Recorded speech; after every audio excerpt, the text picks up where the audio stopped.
Hi, so today's question is which of the following oxides is the most acidic in nature?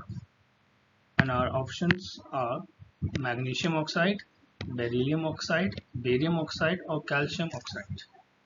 So, first I would like to tell you that all these elements they all are metals, and in metals, moving down the periodic table, the metallic character it increases.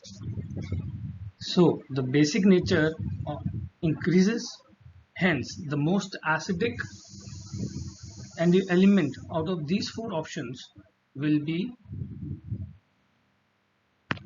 beryllium oxide because it is the least metallic group.